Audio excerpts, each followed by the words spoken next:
I'm here feeling pretty darn good on this beautiful, beautiful morning. A few days ago, a friend of mine brought me by a big bag of apples. And I'm visiting my son and his family in a few days, and I thought, you know what, I'm going to make this raw apple cake for him. When he was growing up, my son only asked me twice about recipes for food that he ate at other people's houses. One of them was for the secret of these wonderful hamburgers he had at his friend's house, barbecue. And the other one was for the recipe for this raw apple cake that his friend's grandmother would make when she came out from the East Coast. Well, I checked into the hamburger issue, and it turned out the reason the barbecued hamburgers were so good was because they bought their meat grass-fed from Whole Foods, and I bought my meat from Grocery Outlet. So, continued to buy my meat from Grocery Outlet, and told my friends to invite my son over for hamburgers more often. The raw apple cake recipe I was able to achieve more easily. I called my friend up. She asked her mom, who sent the recipe, and I was able to make that a couple of times when he was growing up. Now many years have passed, and because I'm going to see my son and his family this weekend, I want to make raw apple cake again. So I went through my recipes. For the life of me, I could not find it, though I have seen it there before. So I called up my my friend. Her mother is long gone, but she had the recipe, the handwritten recipe, and she texted it to me, and I'll be making that in a few days. And if it works out, I'll bring you along with me, because it was very good, and my friend's mother was such a nice woman. But in the course of going through my recipes, I had to go through all my binders. I've got about 6 binders that look like this. They look like this. They look like this. Just a mess. They're not a mess in the sense of being unorganized. A few years ago, I went through and just organized everything. I have one that's main dishes, salads. I have another one which is soups. I have another one which is desserts. I have one that is Jewish holidays, because I'm Jewish and we have holidays and we eat all year round. So I have recipes for every single holiday, not just the big ones, but all of them. So I've got a binder on that, and I think I got a binder on one more thing here. I'm sure I do. But I was able to organize everything into these binders. So as I was going through these binders, literally page by page, because I was looking for this particular recipe, I realized that I had some amazing recipes in there that I will never be able to get again. There were 2 recipes, for example, that I found. One was a fish recipe and one was a chicken soup recipe.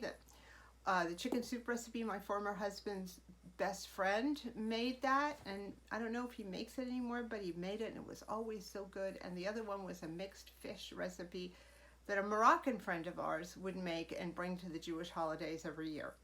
So even though it was the middle of the night when I was having this frenzied search, I took pictures of both recipes and texted to him, because I figured more than one of us needs to have these recipes.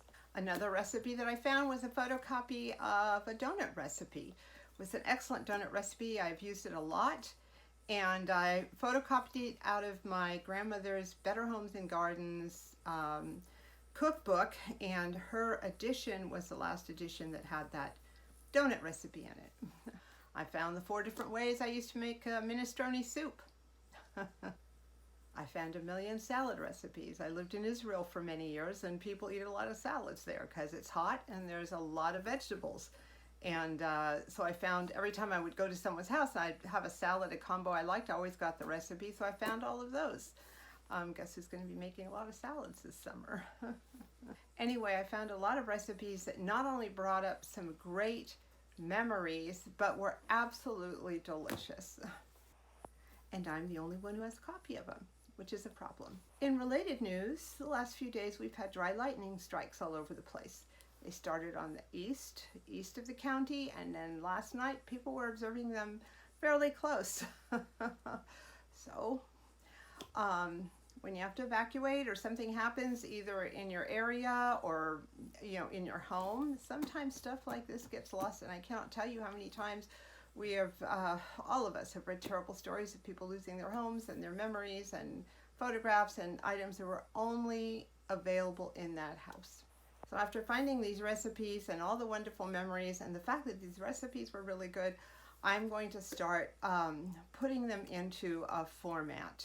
I have a Google Drive, and I've been putting stuff in there kind of haphazardly, but after finding these and realizing some of the great irreplaceable recipes I have, I'm going to keep them in their binders, but also put them in a place where they can be reached digitally. So if something, God forbid, happens, I still have access. And at some point, my kids might want copies of them. And even if they don't want copies of them, I'm going to make them copies of them. Maybe when they're my age, they'll look back and say, oh, I remember that. I'm so glad I have it. So this is kind of I guess, a public service announcement.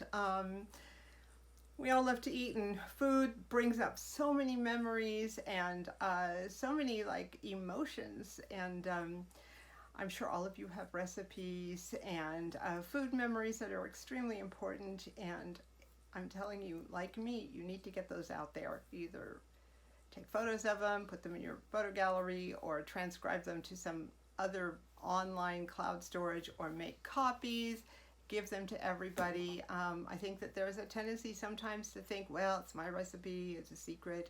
And I have one or two recipes like that, and I'll be the first to say that. But outside of those few lockdown recipes, I'm sure everyone in your family, your circle of friends, has the same food memories as you do, and what a wonderful gift to give them. Now go through your envelopes, your binders, your recipe boxes, and see what you can come up with. And if you can't do them all, do the best ones, and keep those things going. Keep those food memories going. Keep those happy time memories going. Keep those recipes from your culture, other people's culture, from other times, other places going. Happy eating, happy cooking, and thank you so much for watching.